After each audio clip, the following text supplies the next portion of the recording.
Él llegó para demoler el viejo granero y construir un imperio de lujo. No sabía que los gritos que escuchó dentro estaban a punto de demoler su propio mundo. Damián Alcázar contempló la propiedad desde la ventanilla tintada de su Mercedes.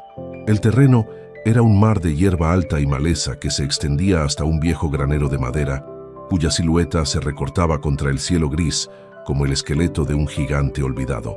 La pintura roja de sus paredes estaba casi completamente devorada por el sol y la lluvia, y parte del techo se había hundido, creando una boca oscura y desdentada.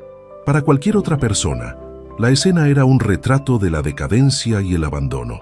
Para Damián era el sonido del éxito.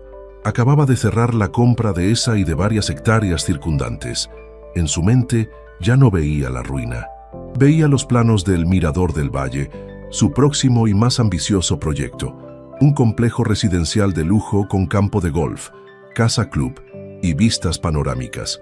El granero y la vieja granja en ruinas serían los primeros en caer. Los bulldozers llegarían al amanecer. Damián no era un hombre sentimental. A sus 42 años, había construido un imperio inmobiliario sobre una base de lógica fría, decisiones implacables y una extraña habilidad para ver el potencial financiero donde otros solo veían escombros. Las emociones eran un lastre, un lujo que no se permitía. Su vida era una sucesión de reuniones, contratos y vuelos en jet privado. Estaba divorciado, no tenía hijos y sus relaciones eran tan transaccionales como sus negocios. Este lugar, esta tierra olvidada, no significaba nada para él, o al menos eso se repetía a sí mismo. Era una mentira. Este era el valle donde había crecido, en una pobreza que se había jurado a sí mismo olvidar a base de éxito y millones. Comprar esta tierra no era solo un negocio, era un acto de conquista sobre su propio pasado humillante. Salió del coche. El aire olía a tierra húmeda y a hierba mojada, un olor que lo transportó por un instante a una infancia que mantenía encerrada bajo llave. Sacudió la cabeza, molesto por esa debilidad. Estaba allí para una última inspección, un ritual que cumplía antes de cada demolición, como un general observando el campo de batalla antes de la carga final. Caminó por la propiedad, sus zapatos italianos de $2,000 hundiéndose ligeramente en el barro, y se detuvo frente al granero. Estaba a punto de darse la vuelta, satisfecho, cuando lo escuchó. Fue un sonido débil, casi imperceptible, llevado por el viento. Un sollozo. Se quedó quieto, aguzando el oído. Su primer pensamiento fue que se trataba de un animal, quizás un gato callejero atrapado dentro. Su reacción lógica fue ignorarlo. No era su problema, pero entonces el sonido se repitió, más claro esta vez. No era un animal, era el llanto de un niño. Un escalofrío recorrió la espalda de Damián, una reacción que lo tomó por sorpresa. Odiaba a los niños, su ruido, su desorden, sus demandas constantes. Representaban todo lo que él evitaba. Su instinto le gritó que llamara a seguridad, que hicieran una redada y desalojaran a los posibles ocupas. Era lo que siempre hacía, pero no lo hizo. Una fuerza extraña, un eco de su propio pasado solitario, lo impulsó a caminar hacia la enorme puerta de madera del granero. Empujó la pesada puerta, que se quejó con un chirrido agudo y oxidado. El interior estaba sumido en una penumbra polvorienta, con haces de luz que se colaban por las grietas del techo como los focos de un teatro abandonado. El aire era denso, olía a heno podrido, a madera vieja y a algo más, a desesperación. Sus ojos tardaron unos segundos en acostumbrarse a la oscuridad. Al principio no vio nada, solo pilas de maquinaria agrícola oxidada y fardos de paja deshechos. Estaba a punto de cerrar la puerta, convencido de que había sido su imaginación, cuando un movimiento en el rincón más alejado llamó su atención. Allí, en un pequeño claro entre un viejo tractor y una pila de sacos, había una especie de nido, un colchón viejo y manchado en el suelo, un par de mantas raídas y algunas cajas de cartón que servían de mesa y de pared. Y sobre el colchón estaba ella. Era una mujer de unos 35 años, con el pelo castaño enredado y la ropa gastada. Pero lo que lo impactó fue la expresión de su rostro, una mezcla de agotamiento absoluto y una fiereza protectora animal. Tenía los brazos envueltos alrededor de dos niños pequeños, un niño y una niña de no más de 5 años, que se aferraban a ella como si fuera la única roca sólida en un océano de miedo. Los tres lo miraban con los ojos muy abiertos, como ciervos sorprendidos por los faros de un coche. Damián sintió una oleada de ira fría. Ocupas, en su propiedad, el día antes de la demolición. La situación era inaceptable. ¿Se puede saber qué hacen aquí?, dijo, y su voz sonó más dura y resonante de lo que pretendía en el silencio del granero. Esta es una propiedad privada. Soy el nuevo dueño. La mujer, que se llamaba Sofía, se estremeció, pero apretó aún más a sus hijos contra ella. Su mirada suplicaba, pero no dijo una palabra. El miedo le había robado la voz. «Tienen 1 hora para recoger sus cosas y marcharse», continuó Damián implacable. «Mañana al amanecer, los bulldozers echarán todo esto abajo. Así que, si aprecian sus vidas, será mejor que no estén aquí». El tono de su voz, la amenaza de las máquinas, fue lo que finalmente rompió a los niños. Sus caritas, hasta entonces mudas por el pánico, se arrugaron y comenzaron a llorar, aferrándose desesperadamente a su madre. «¡Mamá, no nos dejes!», gritó la niña, su vocecita aguda llena de un terror puro. «No te vayas, mami, por favor», suplicó el niño, enterrando la cara en el abrigo de su madre. Damián frunció el ceño, desconcertado por sus palabras. ¿Acaso pensaban que su madre los iba a abandonar allí? Era absurdo. Él se estaba dirigiendo a ella. Pero entonces, mientras observaba la escena, notó algo más. La mujer, Sofía, no solo estaba asustada. Su rostro tenía una palidez cerosa, enfermiza. Un temblor incontrolable sacudía sus manos y respiraba con dificultad, como si cada bocanada de aire fuera un esfuerzo inmenso. «Señora, ¿me está escuchando?», insistió él, dando un paso más hacia ellos. Fue entonces cuando ella intentó ponerse de pie, quizás para demostrar que obedecería, que se irían, pero sus piernas flaquearon. Se tambaleó llevándose una mano a la cabeza y soltando un gemido de dolor. Sus ojos se pusieron en blanco por un instante. Damián se quedó paralizado. La ira se evaporó, reemplazada por una alarma helada. Esto no era un simple caso de ocupación ilegal. La mujer estaba gravemente enferma. Los gritos de los niños no eran por miedo a que ella los abandonara voluntariamente. Eran por el terror visceral de que la enfermedad se la llevara, de que se desvaneciera frente a sus ojos y los dejara completamente solos. Justo cuando Damián corrió hacia ellos, sin pensar, movido por un instinto que no sabía que poseía, Sofía se desplomó.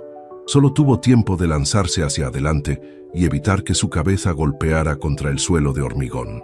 Cayó de rodillas, sosteniendo el cuerpo inconsciente de la mujer, mientras los 2 niños, ahora huérfanos de su única protectora consciente, gritaban su nombre en una sinfonía de pánico y desolación. Damián Alcázar, el hombre que había llegado para demoler un edificio, se encontraba ahora en medio de sus ruinas, sosteniendo a una extraña y con el destino de 2 niños pequeños en sus manos. Los bulldozers llegarían en unas horas, y él, por primera vez en su vida, no tenía ni la más remota idea de qué hacer. El pánico fue la primera emoción que Damián Alcázar se permitió sentir en más de 20 años. Era una sensación extraña, un cortocircuito en su cerebro normalmente ordenado y lógico. Arrodillado en el suelo sucio, con el cuerpo inerte de una desconocida en sus brazos y los gritos de sus hijos perforándole los oídos, su mente se fragmentó en un caos de impulsos contradictorios. Una parte de él, la del empresario implacable, le gritaba que se apartara, que llamara a la policía y a una ambulancia pública, que se distanciara del problema y dejara que el sistema se hiciera cargo. No era su responsabilidad. Era un inconveniente, un obstáculo imprevisto en su plan de negocio, pero otra parte de él, una que creía enterrada bajo capas de cinismo y éxito, se negó a obedecer. Al mirar los rostros de los niños contraídos por un terror puro y absoluto, vio un reflejo, un eco de un niño asustado en un pasado lejano, su propio eco, la imagen de sí mismo, con 8 años, escondido y temblando mientras su madre enferma tosía en la habitación de al lado, lo golpeó con la fuerza de un rayo. No podía dejarlos. No podía ser el hombre que simplemente se daba la vuelta y se marchaba. Con dedos que temblaban ligeramente, sacó su móvil de última generación. No llamó a la policía. Llamó directamente a su contacto en el servicio de ambulancias privadas más exclusivo del país. Necesito un equipo en mi ubicación ahora mismo. Emergencia neurológica, y que avisen al Hospital Central Metropolitano para que preparen su mejor suite de urgencias. El paciente viene a mi nombre, Damián Alcázar. Mientras esperaba, la cruda realidad de la situación lo envolvió. Tenía que hacer algo con los niños. Se levantó con cuidado, depositando a la mujer sobre las mantas raídas con una gentileza que lo sorprendió a sí mismo. Se acercó a los gemelos, que se habían acurrucado juntos en un rincón temblando. «Tranquilos», dijo, y su voz sonó torpe, poco acostumbrada a la suavidad. Se arrodilló a una distancia prudente. «¿Cómo se llaman?» «Soy Leo», susurró el niño, con la cara llena de lágrimas y mocos. «Y ella es Mía». «Leo y Mía», repitió Damián. «Escuchen, unos médicos vienen en camino para ayudar a vuestra mamá. Todo va a estar bien». Las palabras sonaban huecas incluso para él. Buscó a su alrededor algo que pudiera darles, algo que pudiera anclarlos a la realidad. Vio una botella de agua medio llena y un paquete de galletas abiertos sobre una caja. Se los ofreció. Los niños lo miraron con desconfianza, pero el hambre y la sed finalmente ganaron la batalla y aceptaron. Mientras ellos bebían agua, Damián se permitió investigar. Necesitaba información. Vio un viejo bolso de tela junto al colchón. Con una punzada de culpa por invadir su privacidad, lo abrió. Dentro, encontró una cartera gastada. Había una tarjeta de identidad. Sofía Vargas, 35 años. Y detrás, una única foto doblada y casi rota. Era una foto de boda. En ella, una Sofía más joven y radiante sonreía junto a un hombre de aspecto amable. No había dinero en la cartera, ni una sola moneda. Solo esa foto y un pequeño dibujo infantil de 3 figuras sonrientes bajo un sol. La madre, el niño y la niña. La ambulancia llegó con una eficiencia silenciosa y profesional. Los paramédicos entraron en el granero, evaluaron a Sofía y la colocaron en una camilla con una rapidez asombrosa. Cuando estaban a punto de llevársela, Leo y Mía corrieron hacia la camilla, intentando aferrarse a la mano de su madre. «¡No se la lleven!», gritó Mía. Un paramédico miró a Damián esperando una orden. «Los niños vienen con nosotros, señor». Damián no dudó. «Sí, vienen conmigo». En el hospital, la presencia de Damián Alcázar provocó una oleada de actividad. Lo llevaron a una sala de espera privada mientras un equipo de neurólogos y especialistas se hacía cargo de Sofía. Él se quedó con Leo y Mía, que parecían aún más pequeños y perdidos en el entorno estéril y lujoso del hospital. Compró juguetes y libros en la tienda de regalos del vestíbulo, intentando crear una distracción. Hizo una segunda llamada crucial a su asistente personal. «Cancela la demolición del granero en la finca del Valle, indefinidamente, y no hagas preguntas». La espera se prolongó durante horas. Damián descubrió que cuidar de 2 niños de 5 años era infinitamente más agotador que dirigir una negociación multimillonaria.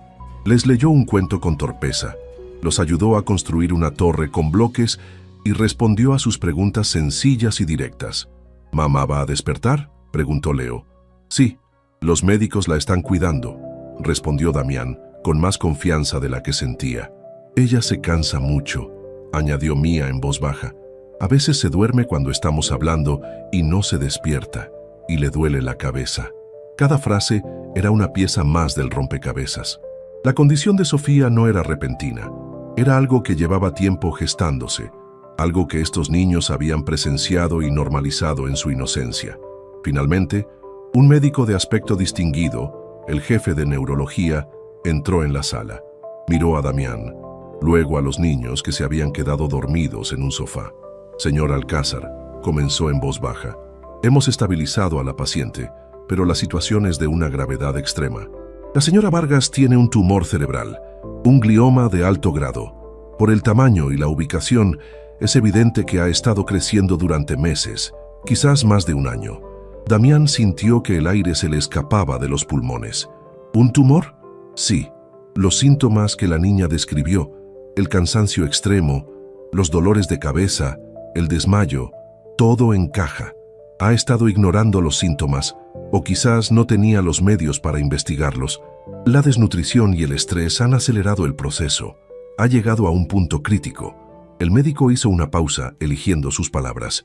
Francamente, es un milagro que haya podido mantenerse en pie y cuidar de sus hijos hasta ahora. La fuerza de voluntad de esa mujer es asombrosa. Esa era la verdad chocante. No era solo una madre pobre y enferma. Era una heroína silenciosa, luchando contra un monstruo dentro de su propia cabeza, sabiendo probablemente que se estaba muriendo, pero usando cada gramo de su energía para proteger a sus hijos, para esconderlos del mundo hasta el último momento posible. ¿Cuál es el pronóstico?, preguntó Damián, su voz apenas un susurro. Sin una intervención inmediata y radical, es cuestión de semanas, quizás menos, dijo el médico con una honestidad brutal. La única opción es una cirugía muy compleja para extirpar la mayor parte del tumor, seguida de quimioterapia y radioterapia. Es un tratamiento agresivo, increíblemente costoso y sin garantías absolutas de éxito, pero es su única oportunidad. El médico le entregó una tableta con las imágenes de la resonancia magnética. Damián miró la mancha oscura en el cerebro de Sofía y sintió vértigo. El doctor se marchó, dejando a Damián solo con esa información devastadora, y ahí, en el silencio de la lujosa sala de espera, se enfrentó al dilema más grande de su vida. La opción lógica, la de Damián Alcázar, el empresario, era clara. Podía autorizar y pagar la cirugía de emergencia. Un cheque de 7 cifras. Era una suma considerable pero asumible, un acto de filantropía extraordinario. Una vez que Sofía estuviera estable, podría entregar a los niños a los servicios sociales, crear un fideicomiso para su futuro y desaparecer de sus vidas. Habría cumplido con creces. Su conciencia estaría limpia, su vida libre de complicaciones. Pero luego estaba la otra opción, la que le susurraba el niño asustado que aún vivía dentro de él, la opción de quedarse, de no solo firmar el cheque, sino de sentarse junto a la cama de Sofía, de tomar la mano de Leo y Mía durante la cirugía, de convertirse en el pilar que evitara que esa pequeña familia se derrumbara por completo. Significaba enredarse en sus vidas de una forma profunda, personal y emocionalmente peligrosa. Significaba arriesgarse a sentir, a preocuparse, a sufrir. Miró a Leo y a Mía dormidos, abrazados el uno al otro en el sofá, completamente ajenos a que su mundo pendía de la decisión que él estaba a punto de tomar. Eran huérfanos en todo, menos en el papel. Y él, el hombre que había conquistado el mundo para huir de su propia orfandad, tenía ahora el poder de salvarlos. La pregunta ya no era cuánto le costaría a su fortuna. La pregunta era cuánto le costaría a su alma si se daba la vuelta y se marchaba. Damián permaneció inmóvil en el pasillo del hospital, un espectro vestido de seda y lana, en un mundo de blanco estéril. Las palabras del médico resonaban en su cabeza. Tumor cerebral. Semanas. Su única oportunidad. Miró a través de la sala de espera hacia los 2 pequeños bultos acurrucados en el sofá. Leo y Mía dormían, ajenos al cataclismo que amenazaba con destruir su pequeño universo. En sus rostros pacíficos, Damián no solo vio a 2 niños desamparados, se vio a sí mismo décadas atrás, un niño aterrorizado por la enfermedad y la inminente soledad. El dilema que lo había paralizado momentos antes se disolvió, no con una decisión lógica, sino con una rendición emocional. La opción de marcharse, de pagar y desaparecer, se le antojó de repente un acto de una cobardía monstruosa. Sería como abandonar a ese niño asustado de su propio pasado, dejarlo atrás una vez más. Y por primera vez en su vida adulta, el coste para su alma le pareció infinitamente más alto que cualquier coste financiero. Con una resolución que no había sentido desde que fundó su primera empresa con un puñado de ahorros, se dio la vuelta y caminó con paso firme hasta el puesto de enfermería. Pidió hablar con el doctor Morales, el jefe de neurología. Cuando el médico apareció, Damián lo miró directamente a los ojos. «Doctor», dijo, su voz desprovista de cualquier duda, «programe la cirugía de la señora Vargas para lo antes posible. Use el mejor equipo, la mejor tecnología, lo que sea necesario. No repare en gastos». Hizo una pausa y añadió las palabras que sellarían su destino. «Yo me hago cargo de todo, y de los niños. Mientras su madre esté aquí y después, ellos están bajo mi responsabilidad. No los voy a dejar. El doctor Morales lo estudió por un momento, viendo más allá del traje caro y la reputación de tiburón de los negocios. Vio a un hombre tomando un compromiso absoluto. Asintió lentamente. Muy bien, señor Alcázar, empezaremos los preparativos de inmediato, pero necesito que firme unos documentos de consentimiento y tutela temporal. Es un procedimiento legal complejo. Tráigamelos, respondió Damián sin vacilar. Firmaré lo que haga falta. Así comenzó la batalla principal. Las siguientes 24 horas fueron un borrón de burocracia, conversaciones médicas y una tensión creciente. Damián se vio a sí mismo navegando un mundo que le era completamente ajeno. Firmó documentos que lo convertían legalmente, aunque de forma temporal, en el guardián de 2 niños que apenas conocía. Tuvo que enfrentarse a la tarea más difícil de todas, explicarles a Leo y a Mía lo que iba a suceder. Los sentó en sus rodillas en la sala de espera, un gesto que le resultó tan extraño como respirar bajo el agua. Escuchen, comenzó, buscando las palabras más sencillas. Mamá tiene un dolor de cabeza muy fuerte. Para poder curarla, los doctores necesitan que duerma una siesta muy larga. Mientras ella duerme, ellos le quitarán el dolor de cabeza para que cuando despierte pueda volver a jugar con ustedes sin cansarse. ¿Va a dolerle?, preguntó Mía, con sus grandes ojos fijos en él. No, cariño, estará completamente dormida. No sentirá nada, le aseguró Damián, sintiendo el peso de cada palabra. Y yo estaré aquí esperándola con ustedes. No me moveré de aquí hasta que ella despierte. La mañana de la cirugía llegó con una quietud aterradora. Sofía fue llevada al quirófano temprano. Damián pudo verla por un instante, pálida e inmóvil en la camilla, y sintió una punzada de un miedo visceral. Se despidió de ella en silencio, haciendo una promesa que ella no podía oír. Luego comenzó la larga espera. 8, 9, 10 horas. El reloj de la sala de espera parecía burlarse de él, sus manecillas moviéndose con una lentitud agónica. Para Damián, un hombre acostumbrado a la acción y al control, la impotencia era una tortura. Su única tarea era cuidar de Leo y Mía, mantener a raya su miedo y el suyo propio. Se convirtió en su mundo. Les compró todos los libros de colorear de la tienda del hospital. Jugó con ellos en el suelo, construyendo torres de bloques que los niños derribaban entre risas. Les contó cuentos, historias torpes que improvisaba, sobre un empresario gruñón que un día encontró un tesoro custodiado por 2 pequeños dragones, y en esas horas interminables, algo comenzó a cambiar dentro de él. La risa de Mía, la forma en que Leo apoyaba la cabeza en su hombro cuando se cansaba, la confianza inocente que depositaban en él, todo ello fue erosionando las defensas que había construido durante décadas. Se descubrió a sí mismo sintiendo una ternura, un instinto protector que lo desarmaba. Por primera vez, no estaba actuando ni calculando, simplemente estaba presente. El clímax de la crisis llegó cuando el sol ya se había puesto. La sala de espera estaba silenciosa, y los niños, agotados, se habían quedado dormidos, uno a cada lado de Damián. La puerta del pasillo se abrió y apareció el doctor Morales. Su rostro estaba oculto tras una mascarilla. Sus ojos denotaban un cansancio extremo y su ropa de quirófano estaba manchada. Se acercó lentamente. El corazón de Damián se detuvo. Cada escenario posible, el bueno y el catastrófico, pasó por su mente en un milisegundo. Se preparó para lo peor. «Señor Alcázar», dijo el médico, su voz ronca por el agotamiento. Se quitó la mascarilla. Su expresión era seria, imposible de descifrar. Fue una de las cirugías más complicadas de mi carrera. El tumor estaba más extendido de lo que mostraban las imágenes y se había adherido a zonas muy delicadas. Tuvimos una complicación a mitad del procedimiento, una hemorragia que casi nos obliga a detenernos. Damián contuvo la respiración. El mundo pareció encogerse hasta quedar reducido a las próximas palabras del cirujano.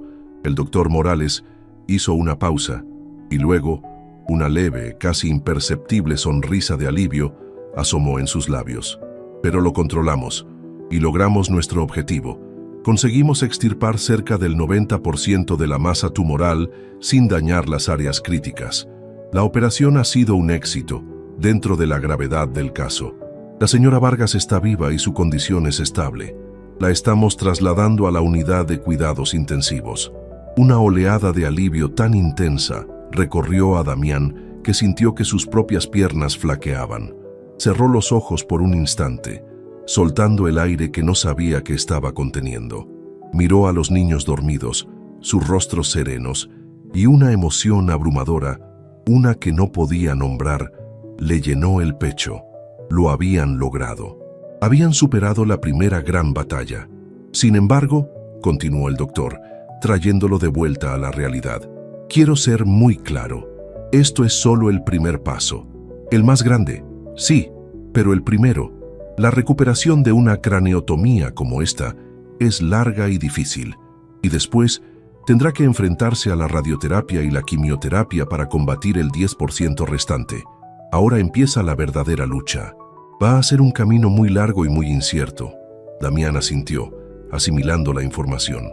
Miró a través del pasillo y vio cómo trasladaban la cama de Sofía hacia la UCI, un cuerpo frágil rodeado de máquinas y tubos.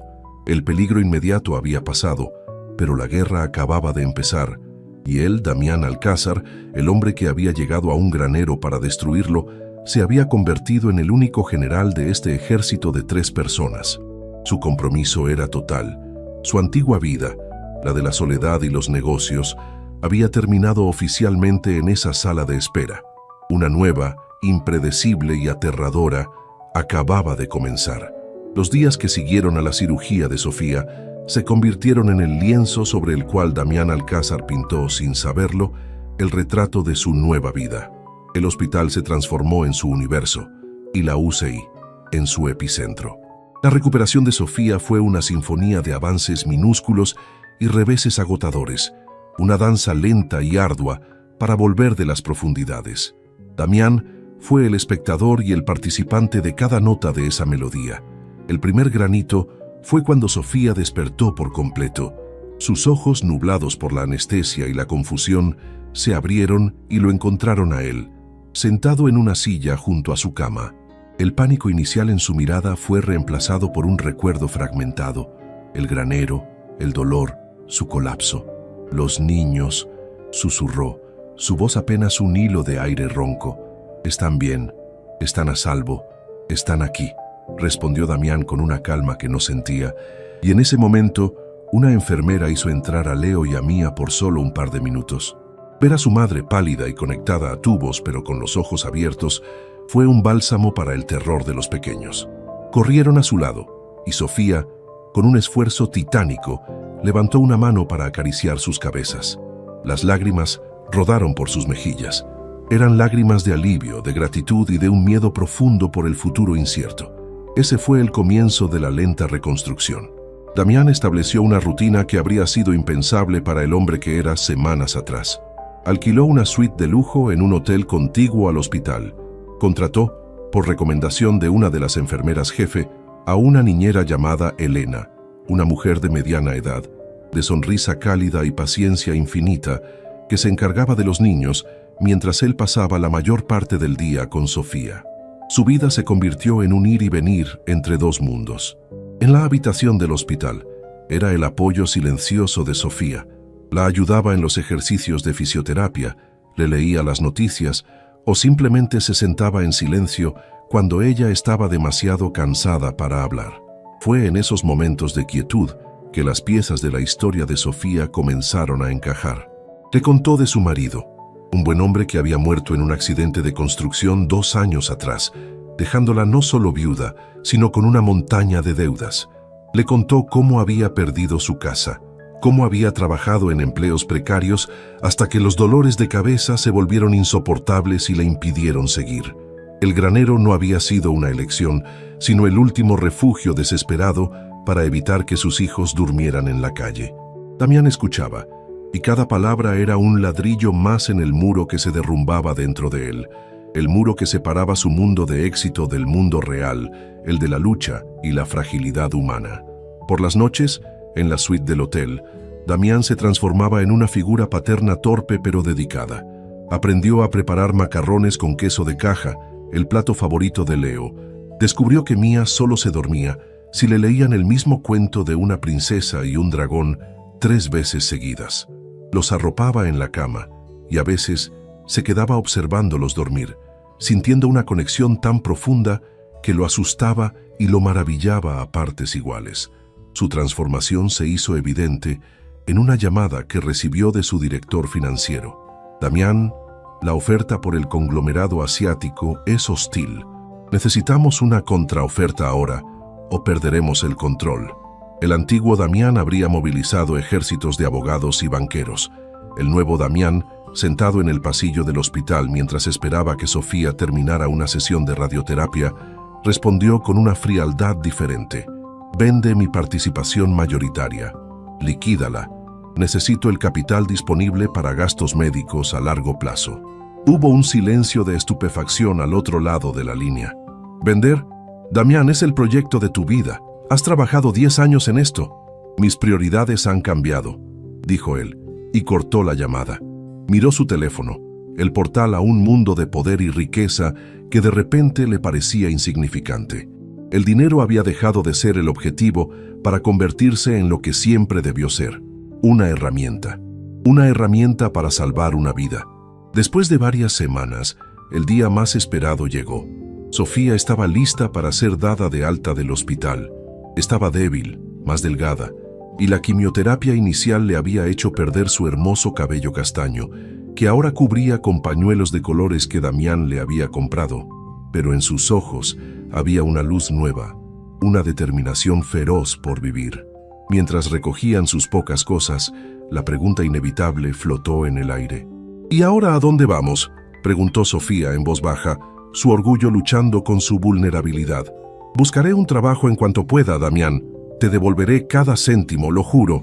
Damián la detuvo, poniendo una mano sobre la suya. Sofía, tu única batalla ahora es contra la enfermedad. Tu único trabajo es sanar y estar fuerte para tus hijos. Deja que yo me encargue del resto. La miró con una seriedad que no admitía discusión. No van a ir a un apartamento alquilado. No van a ir a ningún lugar temporal. Van a venir a casa. ¿A tu casa?, susurró ella, abrumada. Damián, no podemos. Es demasiado. No es demasiado, insistió él. Mi casa ha estado vacía durante años. Es solo un edificio. Ustedes tres son los que pueden convertirla en un hogar. Por favor, permíteme hacer esto. La llegada al penthouse de Damián fue como entrar en otra dimensión. Era un espacio inmenso, de 2 pisos, con paredes de cristal que ofrecían una vista de la ciudad que se extendía hasta el infinito. El mobiliario era minimalista, caro y frío. Leo y Mía se quedaron boquiabiertos, pegando sus narices a los ventanales, señalando los coches que parecían hormigas a lo lejos. Sofía, por su parte, se sentía pequeña e intimidada por tanto lujo. Se aferraba a su bolso como si fuera un ancla, sintiéndose completamente fuera de lugar. Damián notó su incomodidad. «Esto es solo el cascarón, Sofía», le dijo con suavidad. «Lo importante está por venir». La guió por un pasillo, seguido por los niños curiosos. Se detuvo frente a 2 puertas. Abrió la primera. Era una habitación espaciosa, pintada de un azul cielo, con una cama en forma de coche de carreras, estanterías llenas de libros y dinosaurios, y un escritorio con todo tipo de materiales de dibujo. «Esta es para ti, Leo». El niño se quedó paralizado en la puerta, sus ojos brillando con una incredulidad absoluta. Luego Damián abrió la puerta de al lado. La habitación era un sueño en tonos de rosa y lavanda, con un dosel sobre la cama, un baúl lleno de disfraces de princesa y una pared entera pintada como un bosque encantado. «Y esta, princesa Mía, es para ti». Mía soltó un grito de pura alegría y corrió adentro, abrazando a un enorme oso de peluche que estaba sentado en su cama. Leo la siguió, tocando los juguetes como si no pudiera creer que fueran reales.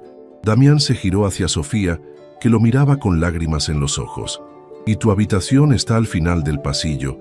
Tiene las mejores vistas. Necesitas un lugar tranquilo para descansar». Ella negó con la cabeza, sin palabras, completamente sobrepasada por la magnitud de su generosidad. «No sé qué decir, Damián». Él le ofreció una pequeña y extraña sonrisa, la primera sonrisa genuina que ella le veía. «No digas nada, solo descansa. Concéntrate en sanar». Se acercó a la puerta donde estaban los niños y se detuvo mirándolos. «Bienvenidos a casa». Y en esa imagen, los cuatro de pie en el umbral de una nueva vida, el contraste con el granero oscuro y húmedo era absoluto. La crisis inmediata había terminado. La larga y difícil reconstrucción de una vida, de una salud y de una familia acababa de encontrar su punto de partida. Un hogar. La vida en el penthouse de Damián Alcázar se asentó en una rutina tan extraña como delicada. Era un mundo de contrastes asombrosos. Por un lado, estaba la opulencia silenciosa del lugar, los suelos de mármol, las obras de arte de valor incalculable y las vistas de una ciudad que se rendía a sus pies. Por otro, estaba la frágil y tenaz realidad de su nueva familia, el olor de las medicinas de Sofía, el sonido de las risas de los niños rebotando en los altos techos y la presencia constante de Elena, la niñera, que se había convertido en una figura de abuela tranquila y eficiente. Damián se sumergió en su nuevo rol con la misma dedicación obsesiva que antes aplicaba a los negocios. Su agenda, antes repleta de reuniones de junta y vuelos internacionales, ahora giraba en torno al horario de tratamientos de Sofía y las necesidades de los niños. Se convirtió en un experto en logística médica, coordinando las citas de radioterapia, las consultas con oncólogos y las sesiones de fisioterapia. Se aseguraba de que la nevera estuviera siempre llena, de que los juguetes favoritos de los niños estuvieran a mano y de que Sofía tuviera todo lo que pudiera necesitar para su comodidad. Actuaba como un director de orquesta, asegurándose de que cada instrumento de su nueva vida tocara en perfecta armonía. Sofía, por su parte, libraba su propia batalla en dos frentes. El primero era el físico. La lucha contra el tumor era una guerra de desgaste. La radioterapia la dejaba exhausta, con una fatiga tan profunda que a veces levantarse de la cama era una victoria. Su cuerpo era un campo de batalla y ella una guerrera tenaz pero cansada. El segundo frente, sin embargo, era casi más difícil, la lucha contra la dependencia. Ella, que siempre había sido el pilar, la proveedora, la que luchaba para poner un plato de comida en la mesa, ahora dependía de la generosidad de un hombre que, hasta hacía unas semanas, era un completo desconocido. Vivía en su casa, comía su comida, sus hijos vestían ropa que él había comprado y su propia vida dependía de los tratamientos que él financiaba. La gratitud que sentía era inmensa, abrumadora, pero a veces se veía teñida por una punzada de humillación, por el miedo a ser nada más que una carga. Veía a Damián cuidar de sus hijos y su corazón se dividía. Por un lado, sentía un alivio infinito al verlos seguros y felices. Damián era sorprendentemente bueno con ellos. Aunque torpe en sus demostraciones de afecto, era paciente y constante. Les leía cuentos, les ayudaba a montar complicados sets de construcción y escuchaba sus interminables historias con una atención genuina. Pero por otro lado, cada vez que Damián consolaba a Mía por una rodilla raspada o celebraba un dibujo de Leo, Sofía sentía una punzada de celos, de inutilidad. Era ella su madre, pero su cuerpo enfermo la relegaba a menudo a ser una mera espectadora de sus vidas. El punto de fricción inevitable llegó una tarde gris de martes. Sofía se había sentido un poco más fuerte ese día, y mientras Damián estaba en una videoconferencia y los niños jugaban con Elena en su cuarto, decidió hacer algo por sí misma. Quería contribuir, sentirse útil. Fue a la cocina, un espacio de acero y tecnología de punta que parecía más un laboratorio que una cocina, y decidió preparar la cena. Quería cocinar el plato favorito de sus hijos, un sencillo estofado de pollo cuya receta le había enseñado su abuela. El esfuerzo fue mucho mayor de lo que había anticipado. Estar de pie durante tanto tiempo, picar las verduras, remover la olla, cada movimiento le robaba una energía preciosa. Cuando Damián terminó su llamada y entró en la cocina, la encontró pálida, sudando frío y apoyada en la encimera, intentando recuperar el aliento. El miedo fue la primera reacción de Damián. El miedo a que tuviera una recaída, a que el esfuerzo la hiciera retroceder en su frágil recuperación. Pero su miedo se manifestó como autoridad, como el CEO que ve a un empleado cometer un error crítico. «Sofía, ¿qué estás haciendo?», exclamó su voz más dura de lo que pretendía. Se acercó y apagó el fuego. «No puedes hacer esto. Tu único trabajo es descansar. Para eso está Elena. Para eso estoy yo. Podrías haberte desmayado».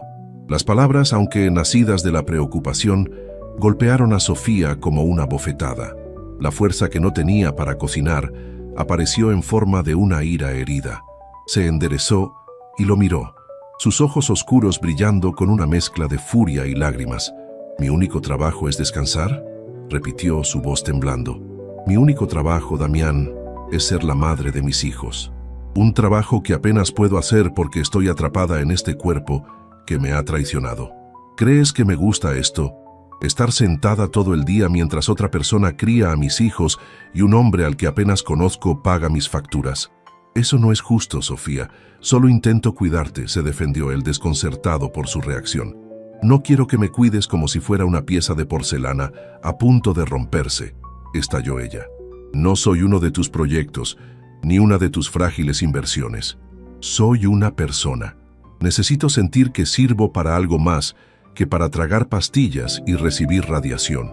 Necesito sentir que sigo siendo su madre, y prepararles la cena, aunque me cueste un mundo, me hace sentirlo. ¿No lo entiendes?». Damián se quedó en silencio, completamente desarmado.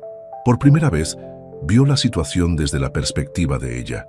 Se dio cuenta de que, en su afán por protegerla y controlarlo todo, le había quitado lo único que le quedaba: su sentido de identidad, su rol de madre. Había estado gestionando su enfermedad, pero no cuidando de su espíritu. Esa noche, después de que los niños se durmieran, se sentaron juntos en el inmenso salón. La tensión había dado paso a una calma frágil.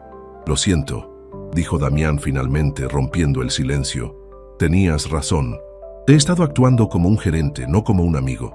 Tengo tanto miedo de que te pase algo, de que todo el esfuerzo sea en vano, que he intentado controlarlo todo. No volverá a pasar». Sofía lo miró, y la ira en sus ojos se había disuelto, dejando solo un rastro de tristeza. «Y yo lo siento por haberte gritado. Sé que solo intentas ayudar. Es que a veces siento que me ahogo en gratitud, Damián. Y el miedo a convertirme en una carga para ti y para mis propios hijos, es casi peor que el miedo a la enfermedad». Fue la conversación más honesta que habían tenido. Hablaron durante horas, no como rescatador y rescatada, sino como dos personas vulnerables que compartían un objetivo común. Acordaron ser un equipo. Ella prometió ser honesta sobre sus límites físicos y no excederse. Él prometió respetar su necesidad de participar, de ser madre y de incluirla en las decisiones, por pequeñas que fueran. La prueba de su nuevo pacto llegó unos días después. Leo se despertó en mitad de la noche, gritando por una pesadilla. Damián fue el primero en llegar a su cuarto, pero un instante después Sofía apareció en la puerta, envuelta en una bata. En lugar de decirle que volviera a la cama, Damián le hizo un gesto para que se acercara. Él se sentó a un lado de la cama del niño, y ella se sentó al otro. Juntos lo calmaron, susurrándole palabras de consuelo, sus manos encontrándose por un instante sobre la espalda del pequeño. Eran un frente unido, un padre y una madre. Más tarde, cuando la casa volvió a estar en silencio, se encontraron en la cocina. Él le preparó un té. Se sentaron a la mesa sin decir nada, simplemente disfrutando de la calma. «¿Sabes?», dijo Sofía en voz baja, mirando a su alrededor. «Cuando llegué aquí, este lugar me parecía tan grande y frío, como una jaula de oro. Creí que nunca podría sentirme en casa». Hizo una pausa y le dedicó una pequeña y cansada sonrisa. «Pero ya no. Ahora se siente como un hogar». Damián asintió, una sensación de calidez extendiéndose por su pecho. No era la euforia de cerrar un trato millonario. Era algo más profundo, más real. Era la paz que nacía de haber construido algo significativo, no con acero y cristal, sino con paciencia, respeto y la extraña y poderosa arquitectura de una familia. Pasaron los meses, y el penthouse de Damián se fue impregnando de la esencia de sus nuevos habitantes. El minimalismo frío de su decoración comenzó a salpicarse con los colores de la vida. Un dibujo de Leo pegado con cinta adhesiva en la puerta del frigorífico de acero inoxidable, un zapato de princesa de Mía olvidado bajo una mesa de diseño, el aroma del estofado de pollo que Sofía insistía en cocinar en sus días buenos. La vida, a pesar de la sombra constante de la enfermedad, había encontrado un ritmo, una cadencia de normalidad construida a base de pequeños momentos. El tratamiento de Sofía era una montaña rusa. Había semanas en las que la quimioterapia la dejaba postrada en cama, sin fuerzas ni para hablar, y Damián y Elena se convertían en los pilares que sostenían el fuerte. Pero también había días buenos, días de una claridad y una energía preciosas, en los que Sofía se levantaba decidida a exprimir cada segundo. En esos días horneaba galletas con los niños, les ayudaba con sus primeros intentos de lectura y se sentaba con Damián en la terraza al atardecer, hablando no del futuro incierto, sino del presente tangible, de una película divertida que habían visto, de una anécdota graciosa de los gemelos. En esa convivencia forjada en la crisis, la relación entre Damián y Sofía evolucionó hacia un territorio de profunda confianza y un afecto silencioso. No era un romance, no había la tensión de la atracción física, sino algo quizás más raro y más fuerte, una asociación incondicional. Eran dos almas solitarias que se habían encontrado en las circunstancias más extrañas y que ahora navegaban juntas la misma tormenta, protegiendo la misma carga preciosa. Damián admiraba la increíble fortaleza de Sofía, su negativa a rendirse, y ella, por su parte, había llegado a ver más allá del millonario implacable. Veía a un hombre con una capacidad de cuidado y una lealtad que la conmovían hasta los cimientos. Con la llegada del otoño, surgió una nueva etapa, un paso crucial hacia la normalidad que todos anhelaban: el colegio. Leo y Mía ya habían cumplido los 5 años y necesitaban la estructura, la socialización y el aprendizaje de un entorno escolar. Damián, como era de esperar, investigó y seleccionó el mejor colegio bilingüe de la ciudad, una institución prestigiosa con un enfoque pedagógico moderno y unas instalaciones impecables. Pagar la matrícula era un gesto trivial para él, pero el proceso de admisión implicaba un desafío que no se podía resolver con dinero: una entrevista personal con la directora. La noche antes de la cita, la tensión flotaba en el aire del penthouse. Sofía estaba nerviosa. «¿Qué vamos a decirle, Damián?», preguntó mientras doblaba cuidadosamente la ropa que los niños usarían al día siguiente. «¿Cómo explicamos todo esto? No somos una familia normal». Damián, que estaba revisando unos informes médicos, levantó la vista. «Le diremos la verdad, que eres su madre y que yo soy su tutor legal temporal mientras te recuperas». «¿Un tutor legal?», repitió Sofía, y la palabra le sonó fría, transaccional. Suena tan impersonal, como si fueras un abogado o un gestor del Estado. No refleja lo que eres para ellos, lo que eres para nosotros. Esa simple frase de Sofía encendió una luz en la mente de Damián. Se dio cuenta de que él también se sentía incómodo con esa etiqueta. Tutor era una descripción funcional, legal, pero no abarcaba la realidad de sus sentimientos. En los últimos meses, había pasado de sentirse responsable de Leo y Mía a quererlos con una profundidad que lo había transformado. Ya no los veía como los hijos de Sofía, los veía como sus hijos. El pensamiento lo asustó y lo emocionó a partes iguales. Era una verdad que había estado creciendo en su corazón y que ahora exigía ser reconocida. Dejó los papeles a un lado y se acercó a Sofía. Se sentó frente a ella, buscando las palabras adecuadas para expresar la monumental decisión que acababa de tomar. «Sofía», comenzó, su voz seria y llena de una emoción contenida. «Tienes razón. Tutor no es la palabra correcta. Esta situación, lo que empezamos en ese granero, ha dejado de ser algo temporal para mí. Hace mucho tiempo». Hizo una pausa y la miró directamente a los ojos. «Amo a tus hijos. Los amo como si fueran míos. Y sé que su padre fue un gran hombre y que su recuerdo es sagrado. No pretendo reemplazarlo, pero ellos necesitan estabilidad, seguridad, un futuro sin interrogantes. Y tú necesitas luchar sin tener que preocuparte por lo que será de ellos si las cosas no salen como esperamos». El aliento se atascó en la garganta de Sofía. Sabía a dónde se dirigía la conversación. «Quiero adoptar a Leo y a Mía», dijo Damián finalmente, poniendo la verdad sobre la mesa. «Quiero darles mi apellido. Quiero que legalmente, oficialmente y ante el mundo entero, sean mis hijos. Quiero que tengan todos los derechos, toda la protección y toda la seguridad que mi nombre y mi patrimonio pueden ofrecerles, para siempre. Sin importar lo que pase, se inclinó hacia adelante, suplicante. Pero solo lo haré si tú estás de acuerdo, si me das tu bendición. Eres su madre. La decisión es tuya. Sofía se quedó sin palabras, completamente abrumada. Las lágrimas comenzaron a brozar de sus ojos, pero no eran de tristeza ni de miedo. Eran de una gratitud tan inmensa, de un alivio tan profundo, que sentía que su corazón iba a estallar. La oferta de Damián era el regalo más grande que nadie le había hecho jamás. Era la promesa de que, pasara lo que pasara con ella, sus hijos estarían a salvo, estarían amados. Era la paz que su alma de madre necesitaba para poder seguir luchando. Sí, susurró entre sollozos. Sí, Damián, no hay nada en el mundo que me hiciera más feliz. Que tú seas su padre sería mi mayor tranquilidad. Ese momento lo cambió todo. Ya no eran un arreglo temporal, eran una familia en proceso de serlo, cimentada no en la conveniencia, sino en una decisión consciente de amor y compromiso.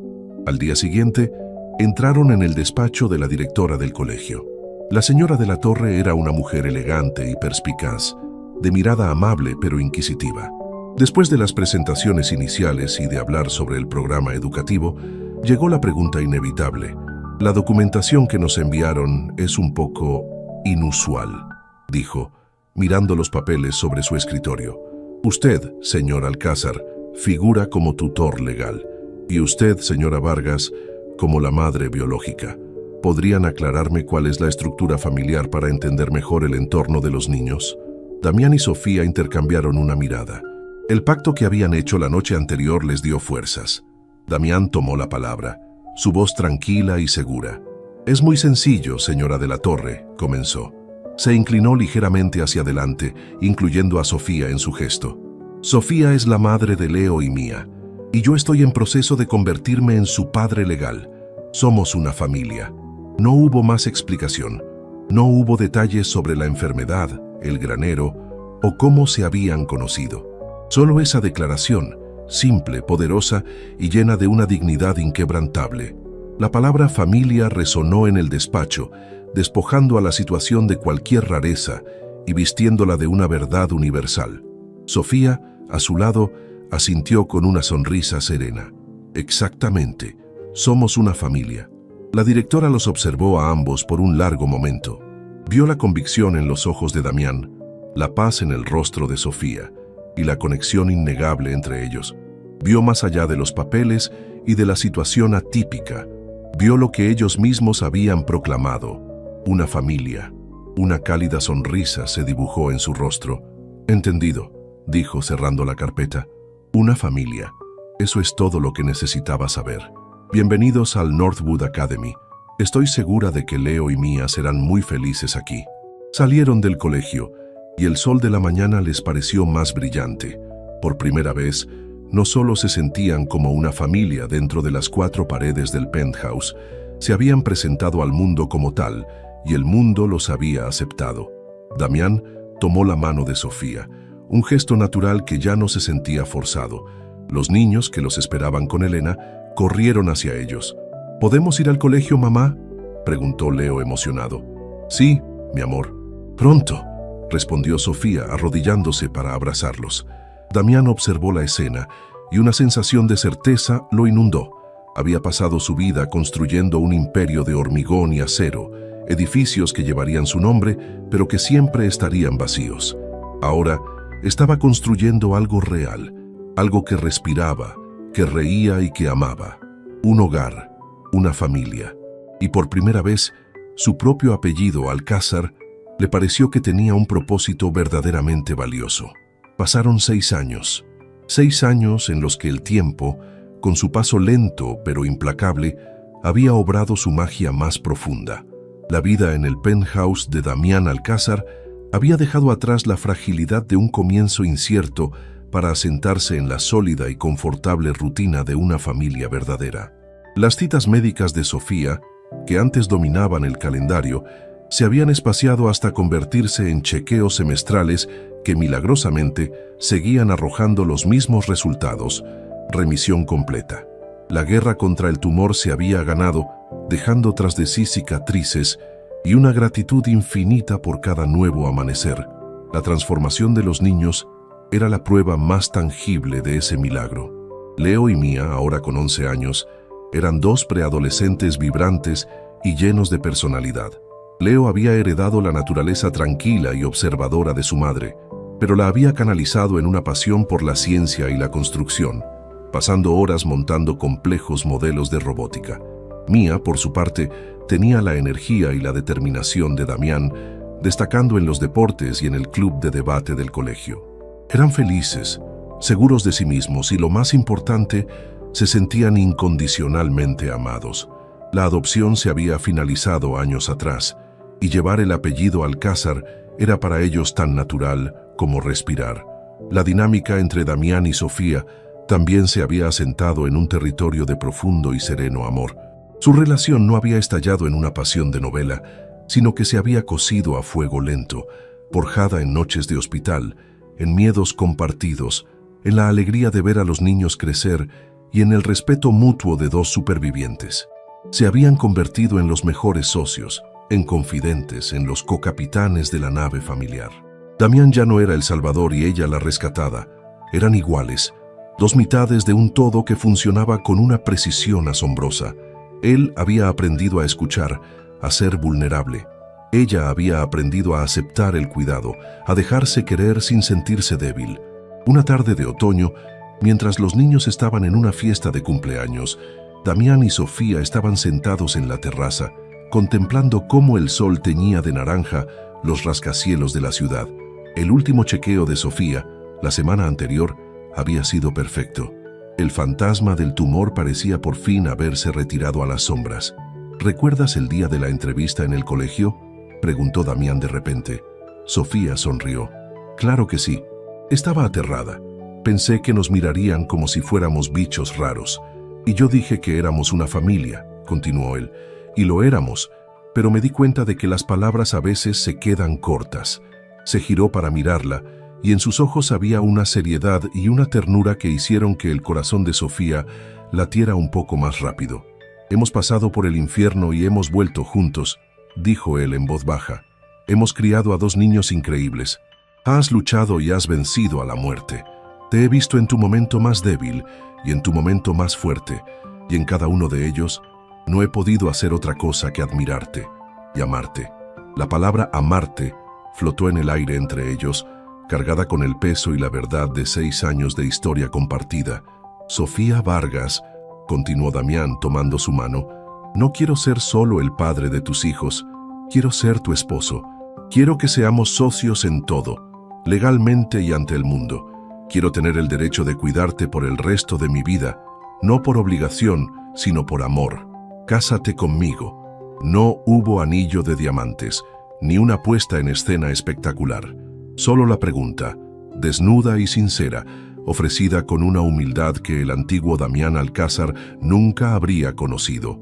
Sofía sintió que las lágrimas llenaban sus ojos. Durante años, había creído que su historia de amor había terminado con la muerte de su primer marido. Nunca se había atrevido a soñar con una segunda oportunidad, y menos con una tan extraordinaria. Sí, susurró, su voz quebrada por la emoción. Sí, Damián, me casaré contigo. La boda se celebró un mes después. Fue un evento tan poco convencional como su propia familia. No hubo cientos de invitados, ni prensa, ni ostentación. La ceremonia tuvo lugar en el jardín de su casa, bajo un arco de flores blancas. Los únicos invitados eran Elena, la niñera que se había convertido en una abuela para los niños, y un puñado de los médicos y enfermeras que habían sido cruciales en la recuperación de Sofía. Leo, con un elegante trajecito, fue el portador de los anillos. Mía, con un vestido de flores, fue la dama de honor. Damián y Sofía intercambiaron votos que ellos mismos habían escrito. No hablaban de pasión arrebatadora, sino de gratitud, de lealtad y de la promesa de seguir construyendo un refugio de amor y seguridad para sus hijos y para ellos mismos. Cuando se besaron, los aplausos de su pequeña y significativa congregación sellaron la creación oficial de la familia Alcázar Vargas. Unas semanas más tarde, en un fin de semana soleado, Damián les dijo que tenía una última sorpresa. Hagan las maletas. Vamos a hacer un viaje al campo. Condujeron durante un par de horas, saliendo de la ciudad y adentrándose en los valles verdes que Damián conocía de su infancia. Sofía reconoció el camino y sintió una punzada de ansiedad. Estaban volviendo al lugar donde todo había comenzado. «Damián, ¿a dónde vamos?», preguntó con cautela. «A cerrar un círculo», respondió él con una sonrisa enigmática. Finalmente llegaron a la propiedad, pero la imagen que los recibió no era la de la ruina y el abandono. La vieja granja había sido demolida, sí, pero en su lugar había una hermosa casa de campo moderna, de madera y cristal. Y el granero, el viejo granero seguía en pie, pero era una versión glorificada de sí mismo. La madera podrida había sido reemplazada por tablones nuevos y robustos. El techo hundido ahora era un tejado a dos aguas con grandes tragaluces, y las viejas puertas chirriantes habían sido sustituidas por unas enormes puertas de cristal que se abrían a un interior luminoso. «Nunca lo demolí», explicó Damián, viendo el asombro en los rostros de su familia. «Solo lo he estado reconstruyendo, lentamente, durante todos estos años. Pensé que un lugar que vio nacer algo tan importante no merecía ser destruido sino honrado». Los cuatro bajaron del coche y caminaron hacia el granero. Damián abrió las puertas de par en par. El interior era un espacio diáfano, cálido y lleno de luz. En una esquina donde antes había un colchón sucio, ahora había un completo estudio de arte, con un caballete, lienzos y óleos, un regalo para Sofía, que había redescubierto su amor por la pintura durante su recuperación. En otra zona había un gran taller con herramientas y kits de robótica para Leo, y un espacio con suelo de madera y una barra de ballet para las clases de danza de Mía. Y en el centro exacto del granero, donde Damián se había arrodillado sosteniendo a Sofía, ahora había un enorme y cómodo sofá de familia. Se sentaron juntos, los cuatro, en el corazón de su propia historia. Sofía apoyó la cabeza en el hombro de Damián, mientras Leo y Mía se acurrucaban a su lado. El aire ya no olía a podredumbre y desesperación, sino a madera nueva, a pintura fresca y a la promesa de un futuro lleno de creatividad y felicidad. Damián miró a su alrededor. Miró a Sofía, sana, radiante, su esposa. Miró a Leo y a Mía, sus hijos, dos jóvenes brillantes y llenos de vida. El hombre que había llegado a ese mismo lugar para borrar su pasado, para conquistar sus fantasmas a base de dinero y poder, se dio cuenta de que su verdadera redención no había consistido en destruir, sino en construir, en reconstruir una vida, una salud, un hogar. Al salvar a esa pequeña familia rota, se había salvado a sí mismo de la jaula de oro de su propia soledad. El círculo estaba completo, y en el silencio pacífico de aquel granero renacido, Damián Alcázar comprendió que había construido el único imperio que de verdad importaba.